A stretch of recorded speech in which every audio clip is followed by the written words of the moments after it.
The I that most people live with is not real. It is a name given to a collection of thoughts, memories, ideas, and labels. If you look closely, you will notice that everything you say about yourself is borrowed from the past. You say, "I am successful," or "I am a failure," but both are just conclusions based on old experiences. The I is like a shadow that is made out of memory. It is not who you truly are. It is something the mind creates and then believes in. The mind gathers images from childhood, your name, your religion, your country, your achievements, your wounds, and combines them into a picture. That picture is what you call me. But the real you is never a picture. It cannot be held in words, roles, or identities. That's why whenever someone attacks your image, when someone says you're not good enough, not smart, not attractive, you feel hurt. Why? Because they are scratching the surface of something false that you're protecting. The ego is very fragile, and that's why it is so defensive. It always wants approval, appreciation, and recognition. When you don't get it, you feel insulted, insecure, or angry. These reactions are signs that the false I is being disturbed. Take a simple situation. Imagine a man who has built his identity around being a successful businessman. Every morning he checks his phone for emails, messages, and deals. His self-worth depends on how his business is doing. One day a deal fails. Suddenly he feels depressed. He thinks, "I am a failure." But pause and reflect. Is he really a failure? Or is it just an event that didn't go well? One event cannot define a whole person, yet the ego works like that. It grabs a moment and turns it into an identity. This man never realized that the I he was protecting was built on fragile foundations. It was not real. It was a thought-based idea of self. And this is what happens to almost everyone. People live through labels. Some feel proud because they come from a certain country or religion. Some feel superior because they speak better English or went to a famous college or have more followers on social media. But none of these are you. They are like clothes the mind wears. The trouble is, people forget that clothes are not the body. They become so attached to their mental images that they live in fear. Fear of losing their job, status, youth, relationships, because deep down they know the ego is fake, and anything fake can collapse anytime. Look at how comparison strengthens the ego. A student gets a good grade and starts feeling superior to others. Another student fails and feels ashamed. But knowledge and intelligence are not defined by numbers. These marks are just temporary judgments by a system. Yet both students allow those marks to affect their sense of identity. This is how the ego grows. Through comparison, through competition. It says, "I am better," or "I am worse," but in both cases, it is still about me. The ego does not care if you feel superior or inferior. It just wants to keep the sense of I alive. That's why even sadness can strengthen the ego. Some people hold on to their suffering because it becomes part of their identity. They say, "I was betrayed. I was hurt. I am a victim." These stories might be based on real events, but the attachment to those stories creates more suffering. Instead of healing, people rehearse their pain because the ego feeds on drama and emotion. It wants to feel special, even if through suffering. In relationships too, the ego plays tricks. A man might say, "She is mine," or "I cannot live without her." But these are just possessive thoughts. Love turns into control, and connection turns into dependence, because the ego wants to possess others to feel secure. When the person leaves or behaves differently, the ego feels attacked. Then comes jealousy, blame, and emotional pain. But in truth, love never binds. The real self does not cling. It observes and flows. The ego, however, wants everything fixed, certain, and according to its desires. And because life never listens to ego's desires fully, the ego is always frustrated. That frustration leads to anxiety, anger, and depression. Social media has become a playground for the ego. People post pictures not to share joy but to get validation. One selfie gets hundreds of likes, and the person feels loved. Another post gets ignored, and the person feels invisible. But what has really changed? Only digital numbers on a screen. Yet the ego reacts as if life has changed. This is the madness of the false I. It is so desperate to exist that it seeks attention even from strangers. It creates fake versions of itself online, and when those versions get appreciated, the ego feels alive. But the moment attention goes elsewhere, the ego starts shrinking again. That's why people keep checking their phones every few minutes. Not because they're curious, but because the ego wants food, and its food is attention, praise, and recognition. Even in spiritual circles, the ego wears a mask. Someone meditates for years, and then starts thinking, I am enlightened, or I am beyond ego. But that very thought is ego. The real self does not say, I am beyond. It does not claim, label, or prove anything. It just is. The moment you claim, I am spiritual, you've already missed the point. The ego is subtle. It hides behind good deeds, achievements, even humility. Someone might act humble just to appear superior to others. That is not real humility. It is ego in disguise. The real self has no need to act humble or superior. It is not concerned with comparison at all. Observe your thoughts throughout the day. How many times do you say I, and what do you attach it to? I am tired. I am not enough. I want more. I hate this. I need that. Each thought reinforces the idea that there is a permanent I that owns everything. But in deep silence, when thoughts stop for a while, this I disappears. There is only awareness, watching, sensing, being. That awareness is the real you. It has no name, no history, no weight. It is light, free, and silent. But because we are not used to silence, the mind pulls us back into noise.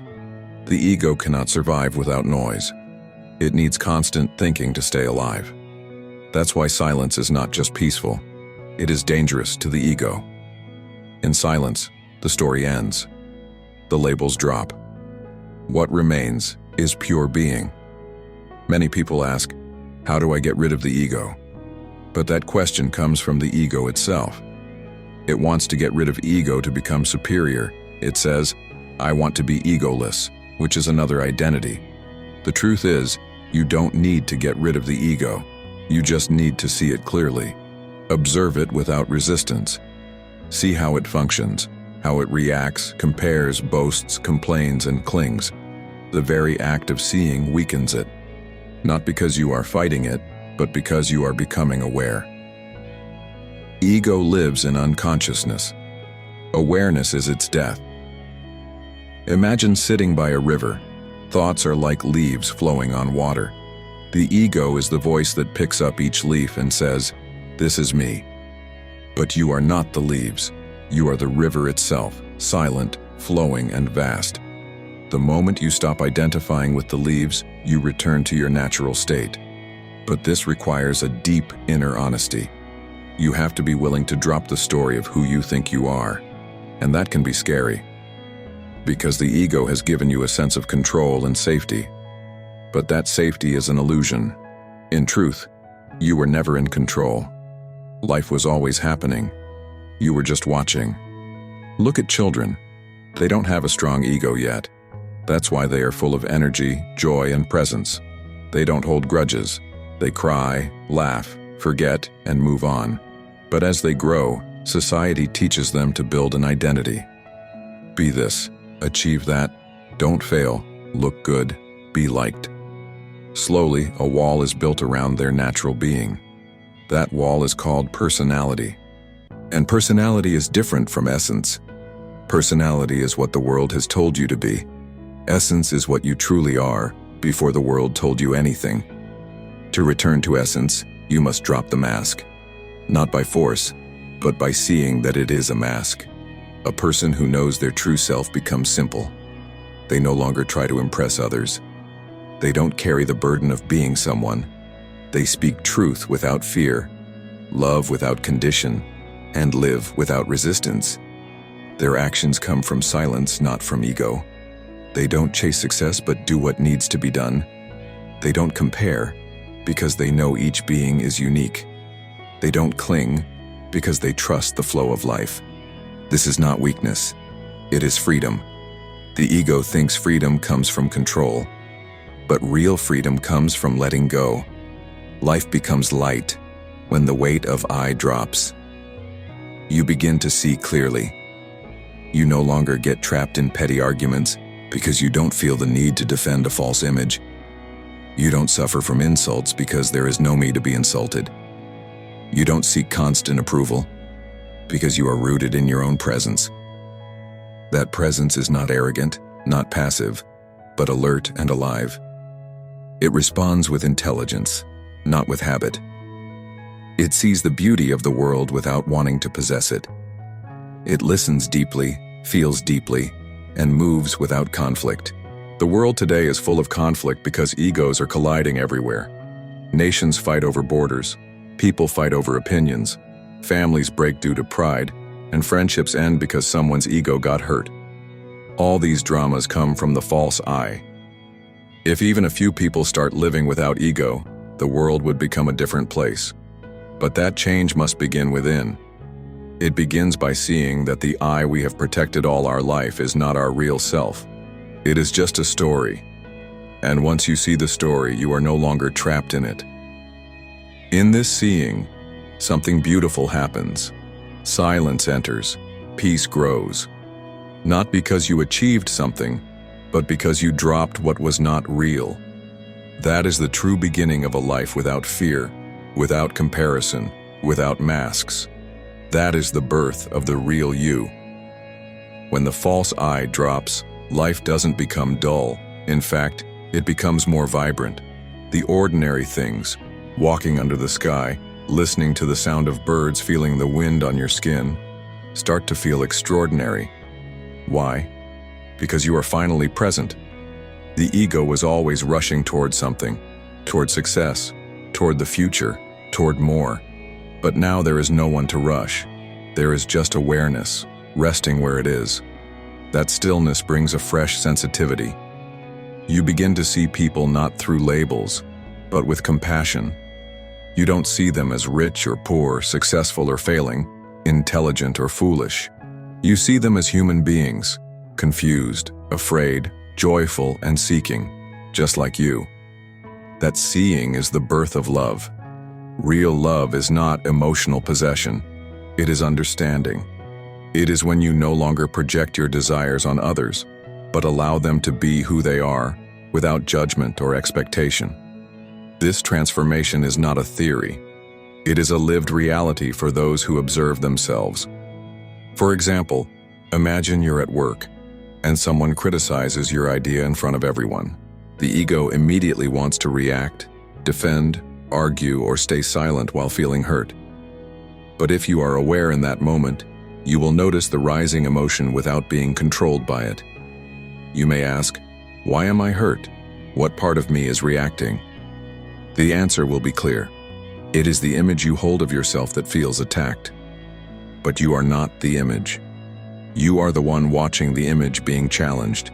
And in that moment of observation, you are free. You may still speak, clarify, or express your view, but it won't come from ego. It will come from clarity. That clarity is power, not over others, but over your own inner confusion. One of the traps of the ego is the need to be right. People spend their whole lives proving others wrong just to protect their sense of I. In marriages, in friendships, in politics, even in spiritual communities, the ego insists, I know better, I am right.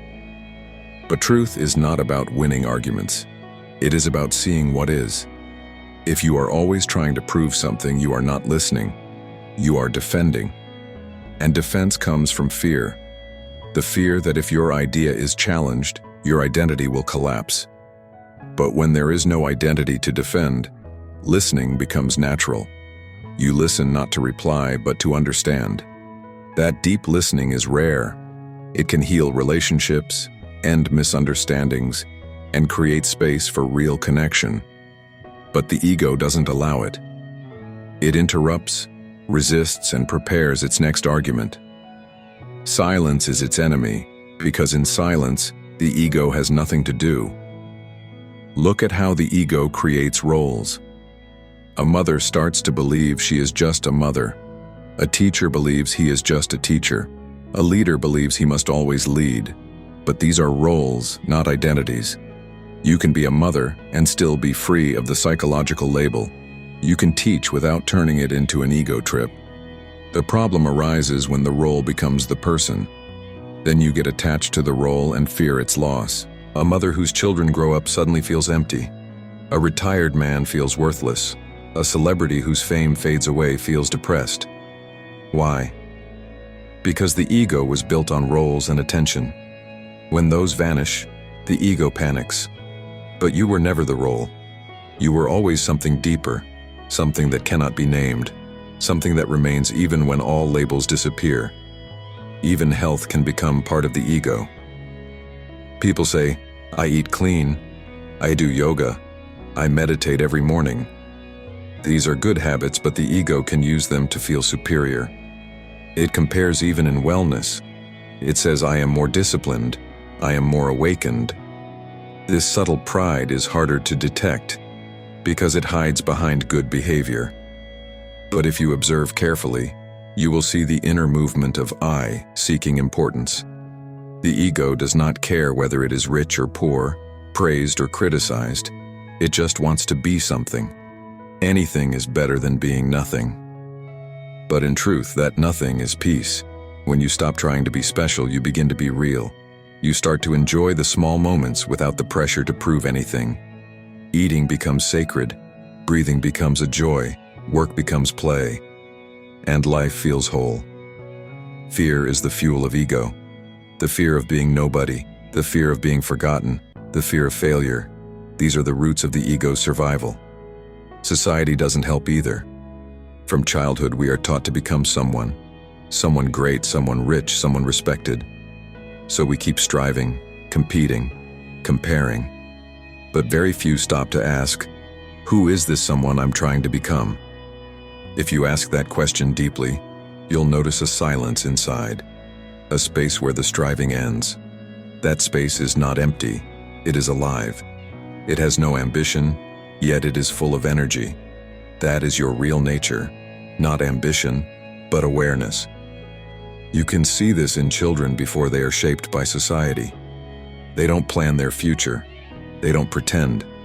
They cry when they're hurt, laugh when they're happy, and forget quickly. That innocence is not stupidity. It is the absence of ego. But slowly, we teach them to behave, to win, to shine. We reward them for achievements and punish them for failures. We say, be someone. And the natural being is replaced by a performing image. That image becomes the ego, and the child forgets their essence. They become serious, anxious, and burdened. But the original being is never lost. It is just hidden beneath layers of conditioning. And the way back is not through achievement, but through awareness. Another way the ego hides is through the desire for control. We want to control outcomes, people, and situations. We say, I want life to go this way. But life is not a machine.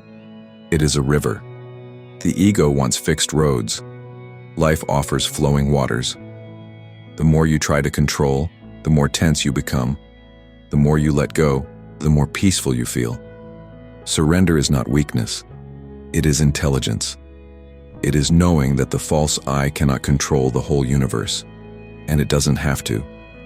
There is an intelligence greater than the ego, operating in silence. You see it in nature, in the heartbeat, in sleep, in healing. That intelligence does not need thought. It does not need effort. It just flows.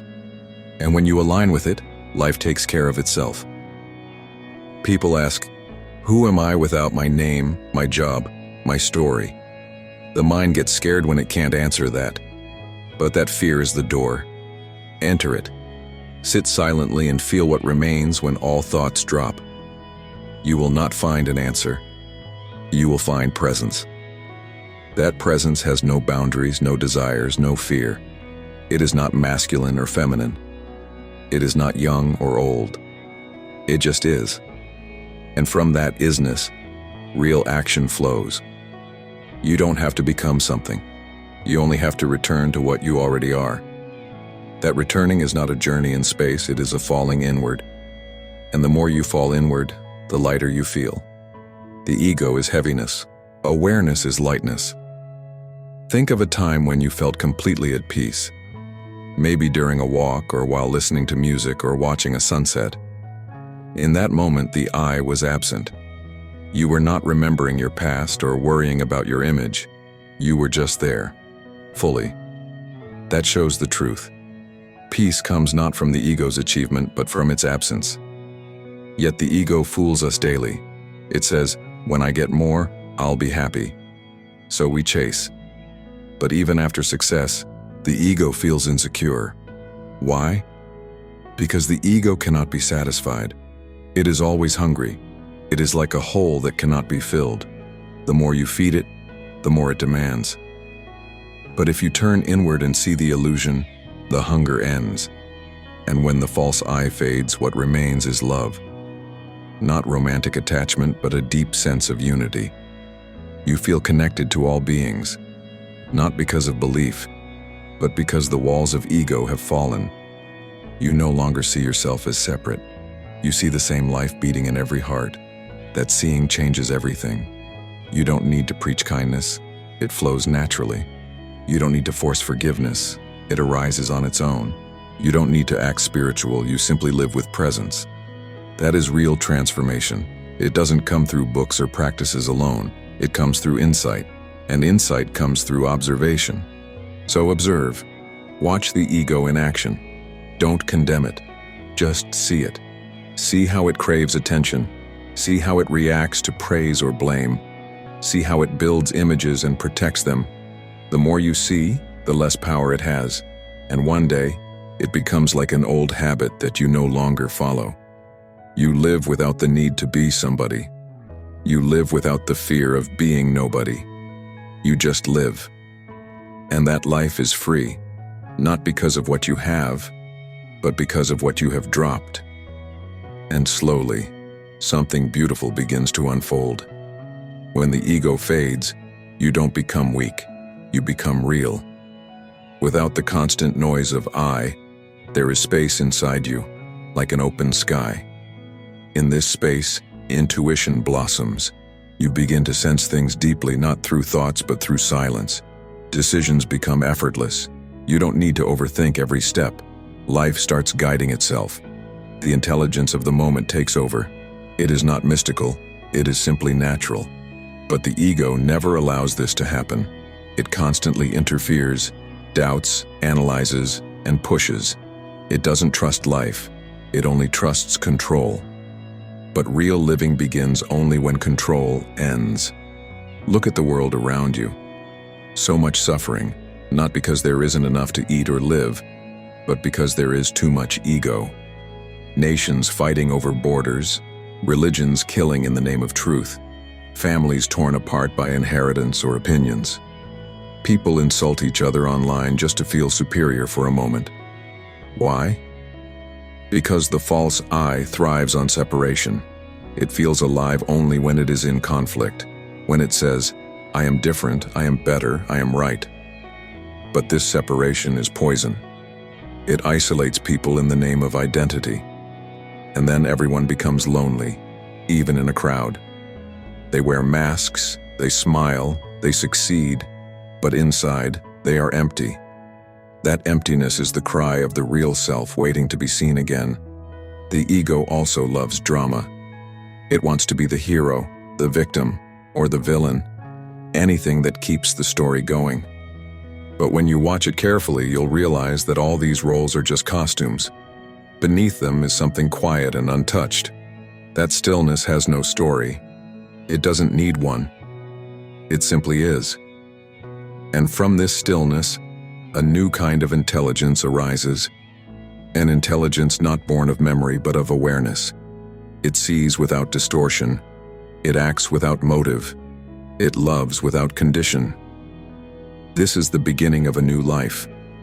Not the old life dressed in spiritual clothes, but a completely fresh way of being. Let's take another simple example. Imagine you are stuck in traffic. The ego immediately says, "Why is this happening to me? I'm late. This shouldn't happen." And then stress begins. The mind starts blaming, complaining, planning how to express anger later. But if you are present, you simply observe. You see the cars, the people, the sound. You become aware of your breath. You may still be late, but inside there is no resistance. And without resistance, there is no suffering. That is the secret. Suffering is not in events. It is in our reaction. And the ego is that reaction. It always wants something to be different than what it is. It can never say yes to the present, but awareness can. And that yes is freedom. When you drop the false I, there is no need to prove anything. You don't need to prove you're intelligent, successful, kind, or spiritual. You don't even need to prove you're happy. You just are. And that's enough. This brings tremendous peace, because all your life, you were trained to perform, to be someone in others' eyes. But now, for the first time, you don't care about their eyes. You are at ease with yourself. That ease is beauty.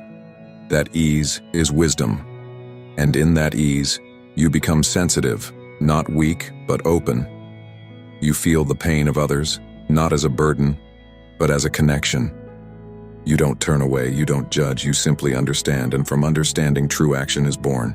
Many people ask, if I don't have a strong ego, how will I succeed? Won't people walk over me? That is another trick of the mind. Real strength does not come from arrogance. It comes from clarity. When you act without ego, you act from intelligence. You see the whole picture. You speak truthfully but without aggression. You say no when needed but without hatred. That kind of person cannot be manipulated because they are not trying to please anyone. They are rooted in reality, and reality is unshakable. It may bend, but it does not break. This kind of strength is rare, but it is natural to those who drop the ego. Even in creativity, the ego interferes.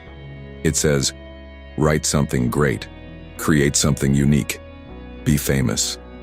And then creativity becomes heavy. It becomes effort. But real creativity is like a child playing. There is no goal. There is only joy. When the ego is absent, creation flows naturally. You write, sing, paint, or speak, not to impress but to express. And even if no one appreciates it, you are fulfilled. Because the fulfillment is in the act itself, not in the applause. The ego wants to be recognized. Awareness wants to share. The difference is subtle but deep. One creates competition. The other creates contribution. And even in love, the ego plays its games. It says, you are mine. You should love me this way.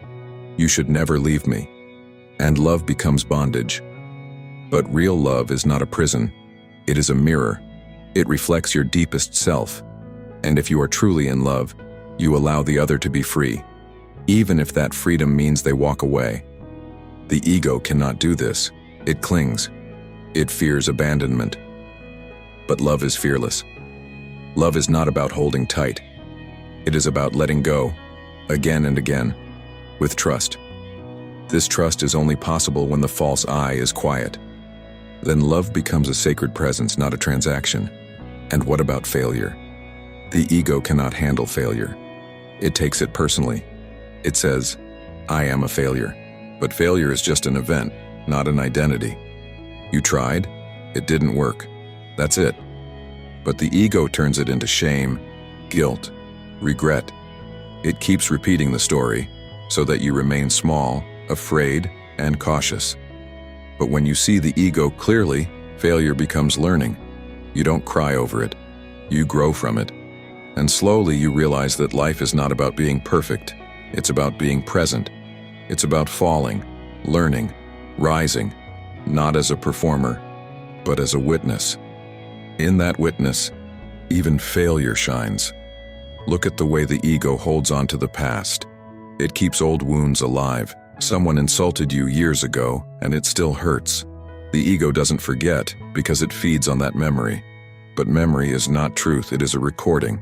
And when you replay it again and again, you are only hurting yourself. Letting go is not forgetting. It is seeing that the past is over. It cannot touch you unless you invite it. Forgiveness is not for the other. It is for you. It breaks the chain. It sets you free. And only when you are free from the past can you meet the present fully. The ego also dreams of the future. It says, "One day I will be happy. One day I will be at peace." But that one day never comes. Because peace is not in time, it is now, always now. The ego doesn't understand this. It only lives in past and future. Awareness lives in the present. So if you want to live truly, drop the chase. Be still. Look around. Listen deeply. Feel the moment. This is not laziness. It is aliveness. It is a revolution. Silent, invisible, yet powerful. And in this revolution, you start seeing the world differently. The trees are greener. The air feels alive. People's faces tell stories. Every sound becomes music. Not because the world has changed, but because you are no longer caught in your own noise. You are no longer trapped in the narrow cell of me. You are open, spacious, available. And in that openness, everything becomes sacred. Even pain. Even silence. Even the unknown. So the false I is not something to be fought. It is something to be seen. The more you fight it, the more it hides. But if you just observe, without judgment, it starts to dissolve. Like fog in the morning sun. You don't need to become egoless. You just need to be aware of the ego. That awareness is enough. It brings light. And light removes darkness without effort. In the end, you don't need a new identity. You need freedom from all identity. You don't need more knowledge. You need clarity. You don't need approval. You need understanding. And all of this is already within you, waiting, like a quiet flame, not to shine brighter, but to be noticed. Once you see that, the false I becomes a whisper, not a master, and you begin to live, not as someone, not as nobody, but simply as presence, flowing with the mystery of life.